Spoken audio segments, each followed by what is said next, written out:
Did you know that if you maxed out your individual retirement account at $7,000 a year for the next 10 years by investing in a well-diversified S&P 500 index fund, you could almost double your money, turning a $70,000 contribution into $129,718.17. And that's conservatively speaking, assuming the market does 10% year over year on average over the course of a decade. So today, we're going to talk about all the terms that you need to understand so that you can feel more confident in investing your hard-earned money, beginning, most importantly, with your tax-advantaged retirement account. Hi, everyone. Welcome to my channel. My name is Simon. Today, we're diving in and cracking the code on dividend payments. There's a lot of misinformation out here, so let's try to clear things up. In simple terms, we can all understand. We're going to talk about the differences between an IRA and a Roth IRA, as well as briefly going into 401ks and similar retirement accounts. What exactly is a dividend? What is a bond? What is the difference between a dividend yield expressed as a percent and an interest yield also expressed as a percent? They're not the same. What's the difference between a mutual fund versus an index fund versus an exchange-traded fund or an ETF? What is an index in the first place? What is the S&P 500 and who is Standard & Poor? Adjusted gross income or AGI versus modified adjusted gross income. We need to understand these concepts.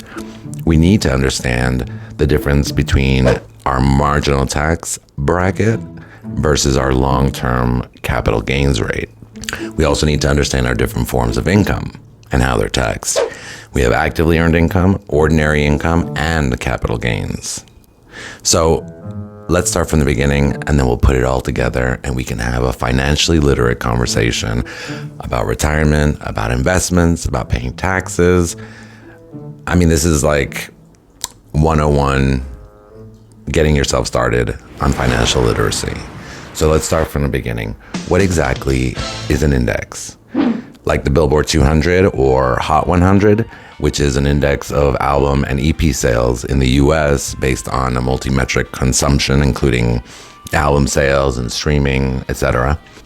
The S&P 500, likewise, is a list of 500 of the largest market cap companies listed on the stock exchanges, the New York Stock Exchange and the NASDAQ, based not on popularity or sales per se, but on the price of the company share multiplied by the available or outstanding shares. The S&P stands for the credit ratings agency Standard & Poor's, which is one of the big three credit rating agencies, along with Moody's Investors Service and Fitch Ratings.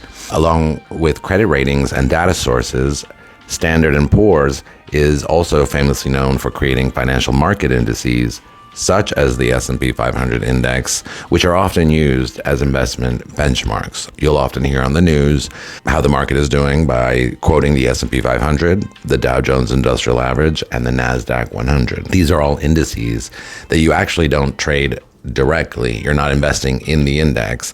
You're invested in a fund that tracks the index. What exactly is the difference then between a mutual fund, an index fund, and an exchange-traded fund?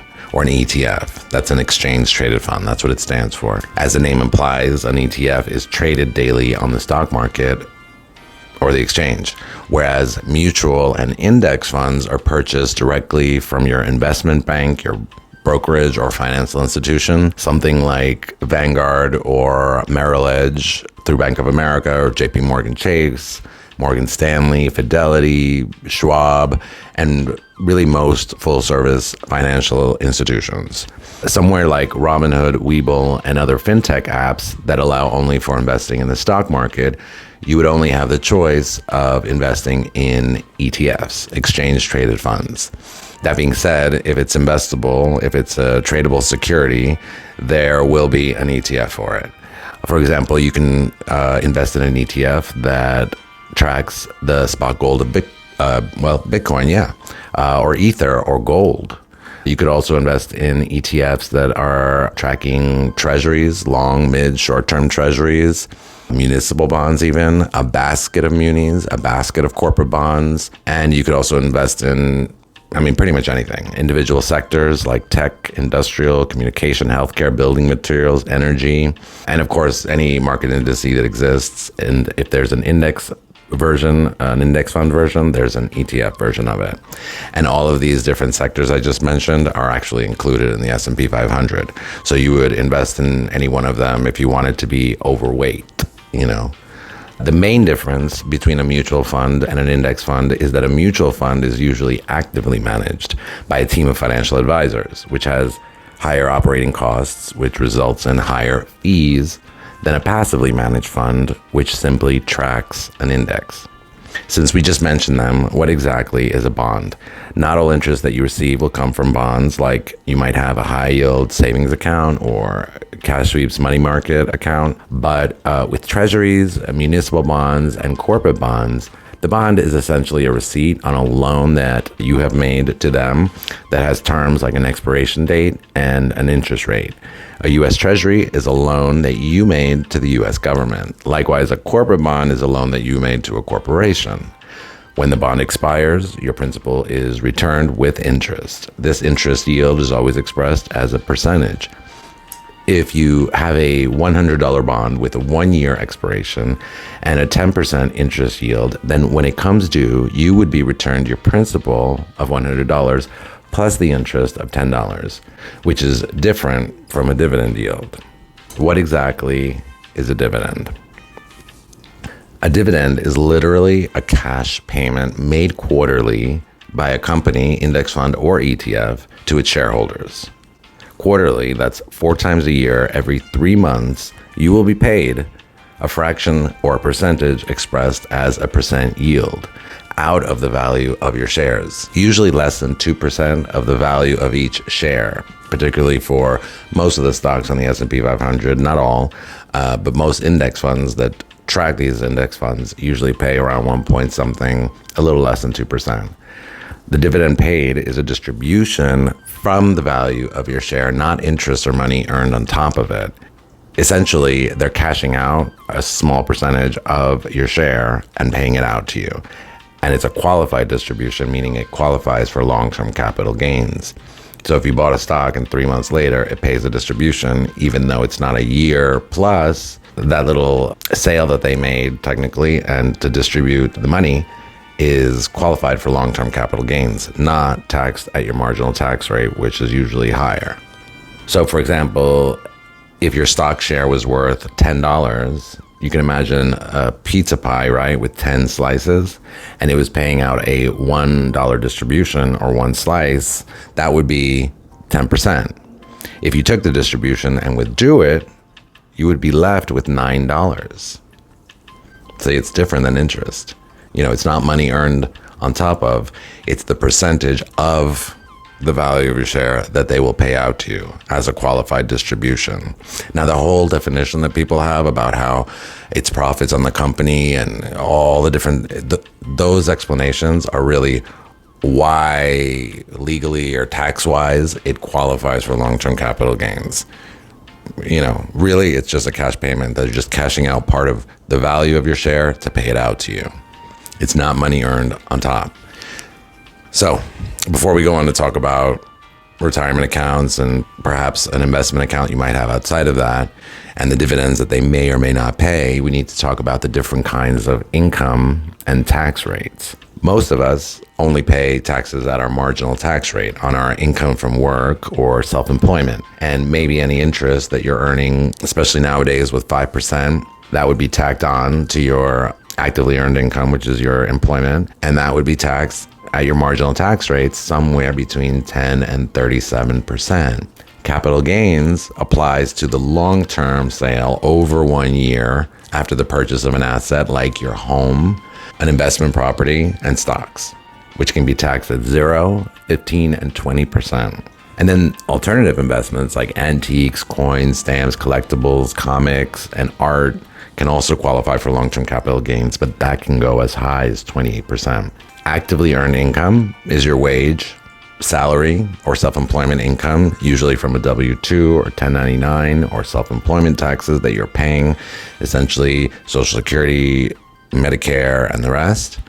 Ordinary income is basically everything else, including bonds, money markets, savings accounts. Basically, any kind of interest that you're receiving is ordinary income, as well as rents, month-to-month, long-term rents is ordinary income, as well as short-term capital gains, anything you sold in less than a year. That would also count as ordinary income, taxed at your marginal tax rate, which for most tangible assets and stocks is when you sell something in less than a year. So, for example, for your primary residence, you do qualify for long-term capital gains after you've only lived there for 1 year, where you would pay 10, 15, 20 on the profits. But if you live there for 24 months, or 2 years, it has to add up to, it doesn't have to be consecutively. Within 5 years of selling the house, you will be excluded from taxes on the first 250,000 or 500,000 for a couple filing jointly. And then after that, you have to pay long-term capital gains rate at 0, 15, or 20. Now, this exclusion actually begins to be phased out if your modified adjusted gross income is over $100,000. We'll get into that right now. So onto AGI and modified adjusted gross income. So there's actively earned income, right? I'm just reviewing. There's actively earned income from your job, W-2, 1099, self-employment, and ordinary income, which is anything else, rents, interest, any short-term profits, etc., which is taxed between 10 and 37%. And then maybe you sold your primary residence, or maybe some stock, or maybe you have dividends in a taxable account, and that would qualify for 0 to 20%. You have to be making over 600,000 something to start paying 20%. So most Americans don't pay any more than 15%. And back to modified adjusted gross income, MAGI, which we're going to explain right now. If your MAGI is below 47,026, you qualify for 0% long-term capital gains.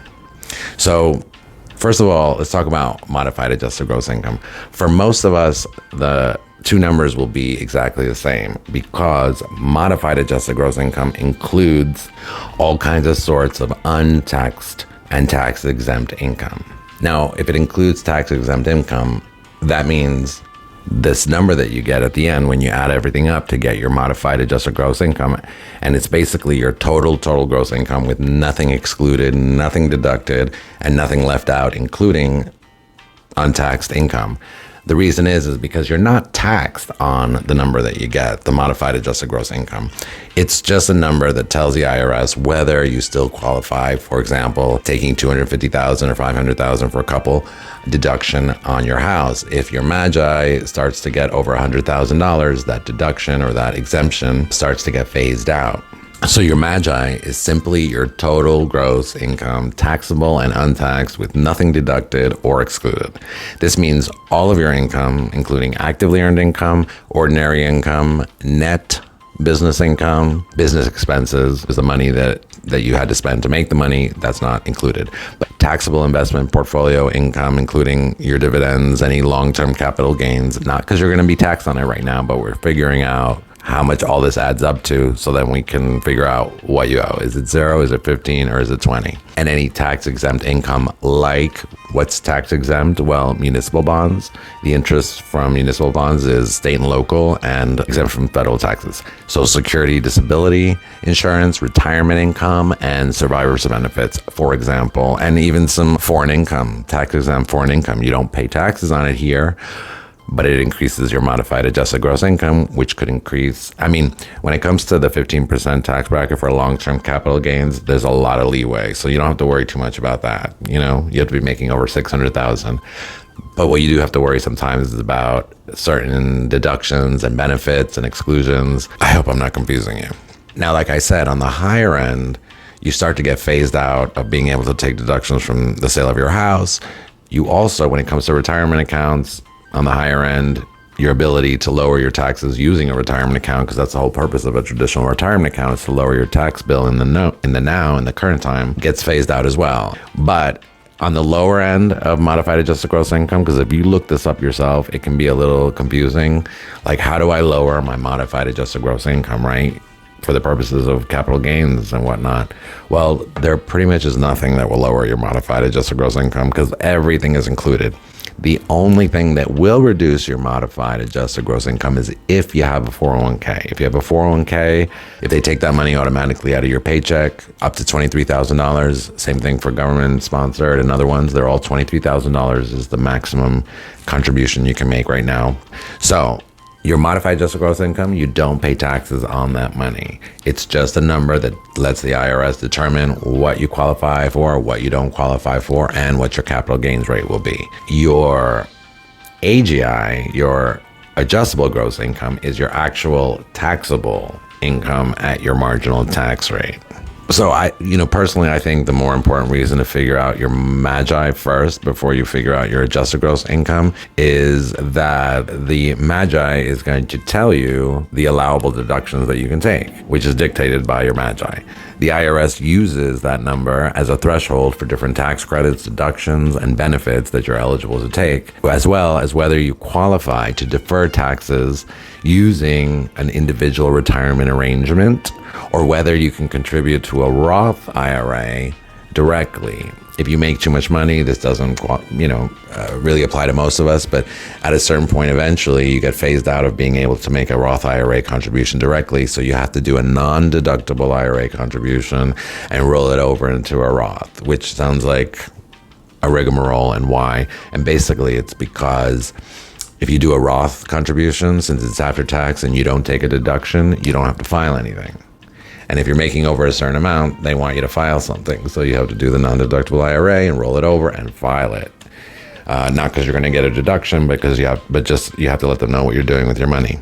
We calculate our adjusted gross income to find the income which is taxed at our marginal tax bracket, as opposed to our capital gains rate. The modified adjusted gross income number just tells us what our rate will be. If it's below $47,026, 0. Above, 15. And that's all of that stuff concluded, right? Now, our AGI is calculated from your total gross taxable income. So right off the bat, right, we're going to exclude any of that, which most of us don't have anyway, which is why the number ends up being the same. But right off the bat, you would exclude any of that tax exempt or untaxed income. We're not including that. And now we're calculating your taxable income from the unadjusted gross income. We're going to adjust it. So regardless of modified adjusted gross income, right, we can all start off by taking the standard deduction, right, which for 2024 is now $14,600, up from $12,995. As well as the IRA contribution. If you made a contribution to your IRA, the maximum contribution is now $7,000. You can deduct that from your adjustable gross income, reducing your adjustable gross income by another $7,000. You just took $14,600. Now you're going to take another $7,000 off of your income. Remember, it's not that you're paying $7,000 less in taxes. You have $7,000 less in income that will be taxed. So if you were in the 10% tax bracket, that would be $700, right? So what else can you deduct? All of us. Half of self-employment taxes, student loan interest paid, qualified tuition expenses, fees, and expenses. And then our passive income from our dividends. If we have any dividends from an investment portfolio, a taxable investment portfolio, those will be taxed at our long-term capital gains rate, depending on our MAGI. So we have to not include it in our AGI. Or deduct it, either or. After adjusting for any tax-deductible business expenses, whether itemized or you're taking the standard deductions, depending on if you're a sole proprietor or S-Corp and whether you have a good CPA, you will finally arrive at a number, which is the difference, which is the actual amount of money that you owe taxes on at your marginal tax bracket, or your effective marginal tax rate. Effective because if you were in the 22% tax bracket, let's say you were making, well, and also remember, you have to, when you're looking up your tax brackets, they never include the $14,600 deduction. So they say that you owe 10% on the first $11,000, but technically it's the first $11,000 after $14,600. So the first $11,000 after $14,600, you will owe 10%. Then from there up until $44,000, you will owe 12%. Then above $44,000 and up until the next amount, it's 22, and then 24. So If you land in the 24 tax bracket, you're not paying 24% on all of your money. You're paying 10, 12, 22, and 24. And so your effective tax rate is lower. You have to do the math. And that's how it works. So the final piece of the puzzle is your individual retirement arrangement, as the IRS calls it. Most of us and most financial institutions like your bank would call it an individual retirement account. And that's exactly what it is. It's a separate account that you yourself and anyone with actively earned income where you pay Social Security and Medicare taxes, you can open yourself to save for retirement tax-free while the money is in there and you keep it in there, while at the same time potentially reducing your taxable adjusted gross income, depending on what type of account you use. Whether you're making traditional IRA contributions, which does lower your AGI, or whether you're making Roth contributions, which do not.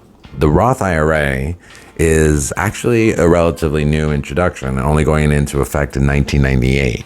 As part of a Taxpayer Relief Act, and it's named after the senator who introduced it, whose name is William V. Roth. That's why it's called a Roth.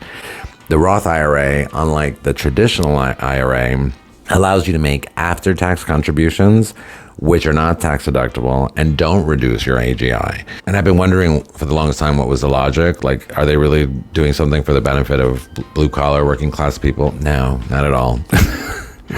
It allows for someone who already has a traditional, like a 401k or a pension fund. If you maxed out your 401k at $23,000, you're deferring $23,000. That's the maximum amount you can defer on your income and lower your AGI through a retirement account. There are other methods and other things you can do, but through a retirement account, $23,000 is the maximum amount in 2024. So if you maxed out your pension fund, well, then you can't put money in an IRA. Well, they introduced the Roth. Now you can. You can put after-tax money in the Roth. You don't claim a deduction. You're good to go. As long as you don't earn over whatever it is, like $250,000 when you're totally priced out, and then you have to do a backdoor Roth. No big deal. Anyone who has a pension fund like a 401k can now contribute an additional $7,000 into an after-tax Roth IRA, where the distributions in retirement, since you already paid your taxes after 59 years of age, will be completely tax-free. And then in 2006, they introduced Roth contributions. You can now also make Roth contributions to your 401k if you wanted to, which went into effect in 2006 and gives people the choice to pay all of their taxes basically up front for a tax-free distribution in retirement. Some people swear by this. Other people, I don't know, myself included, if you max out your account at 23,000 and you're in the 10% tax bracket, which is highly unlikely, but let's just say for the simplicity of math, you have to pay an extra $2,300 just to fill up that bucket that you pay to the government already. And in the future, in retirement, if you defer taxes, then no more capital gains. In retirement, you have to pay ordinary income at your marginal tax bracket. But the definition of retirement is that you're no longer receiving your actively earned income, so you're going to be in a lower tax bracket, is the idea. And you don't have to pay taxes on the entire retirement account. You just have to pay taxes like you would have originally. You would have had to pay taxes on the entire contribution. In retirement, you only have to pay taxes on distributions that you take, not on the whole value of the account. Traditionally speaking, a pension fund, before 98 and before the 2006 edition of Roth contributions, traditionally speaking, before that, a pension fund and most traditional retirement arrangements, including 401ks and government-sponsored 457Bs and the like, were funded with before-tax contributions, which reduced your adjusted gross income by deferring those taxes until you were in retirement, when you would no longer be receiving this actively earned income, which by definition would reduce your AGI. Traditional contributions like those to an IRA are pre-tax and will lower your adjusted gross income. With your IRA, you're using your own after-tax dollars, so you have to file your contribution with your tax return at the end of the year to increase your refund. If you work a W-2 job, they withhold taxes, so all your money is after tax. You've decided to make an IRA contribution, which is supposed to be pre-tax, so you got to let the IRS know so they can give you that money back. If you're a 1099 contractor, you have a small business, and you have a tax bill at the end of the year, it will lower your tax bill. Distributions from traditional tax-deferred retirement arrangements or pension funds will then be taxed as ordinary income. Remember that, at your marginal tax rate in retirement. But hopefully you're in a lower marginal tax bracket. Once you understand how it all works, you can start figuring it out. What's a better idea? Like, in my investment portfolio, my taxable investment portfolio that I have now, I'm earning 5% interest in money market cash sweeps, which is cute. But I'm thinking to myself, I have to pay taxes. That's ordinary income, tax my marginal tax rate on that interest. So why don't I just invest it in the stock market? And if something happens and I have to sell in less than a year and I don't qualify for long-term capital gains, well, then I'll just have to pay taxes at my marginal tax rate, same as the interest. So would I rather get 5% or potentially 10 or more? I mean, this year we've already done 19%. I would have been better off. And now it looks like we're kind of flattening out, maybe going sideways. We'll see. But if I felt like I needed to sell and it hasn't been a year yet, again, I'd be paying the same rate that I'd be paying on the 5%. I'd rather pay the same tax rate on 19% than 5%. That's just me. Not financial advice, just thinking out loud. So whether it's a traditional or a Roth account, any money, any transactions, if you were to sell something in less than a year, which would be short-term capital gains in a taxable account, in a retirement account, it will not be taxed as long as you leave the money in the account. With a Roth IRA, since the contributions you made were after tax, you already paid your money, you already paid your taxes, and you didn't take a deduction, you didn't reduce your AGI, there's no lockup on those contributions. So the example I gave early on, the first example I gave where you contributed $70,000, which turned into almost $130,000. At that point, you probably shouldn't do it, but maybe you're taking the money out to put as a down payment or closing costs, or you're buying your little casita, in Mexico or whatever, some other investment, maybe like a little Airbnb or something. Hopefully something that produces money because, something intelligent. You don't want to just spend this money. But in 10 years, you could take that $70,000 down, and you'd leave yourself with $60,000 in there. The contributions are tax-free. At no point are they locked up. I just think that's important to know because for some people, the idea of putting their money in if you don't have a 401k, you don't. And if you do have a 401k and you wanted to take advantage of putting in $23,000, but the only thing that's holding you back is the fact that it'll be locked up. There'll be a 10% penalty if you take it out early, plus you'll have to pay the taxes. And the same thing with an IRA, traditional IRA. If the only thing that's holding you back is that it will be locked up, you never know what happens, and you can't afford to have a contingency fund and an emergency fund and do the retirement, well, then do a Roth contribution. And if worse comes to worse, you've got that money there. And it's been growing and keeping up with and beating inflation, which was at 8% recently. The Fed's been working on it. We brought it down below 4%. We're working on getting to 2%. Your investment portfolio, retirement or taxable, either or, taxable in the now. Tax deferred will be taxable in retirement, whether it's tax advantaged or an ordinary taxable account, and you're very conservatively just invested in the S&P 500, you should do at least 10 to 12% year over year, averaged out over the course of a decade, which is going to be at least keeping up with and beating inflation by a decent amount. So I hope that helped. Tell me what you thought, if you have any questions, and I have to pee.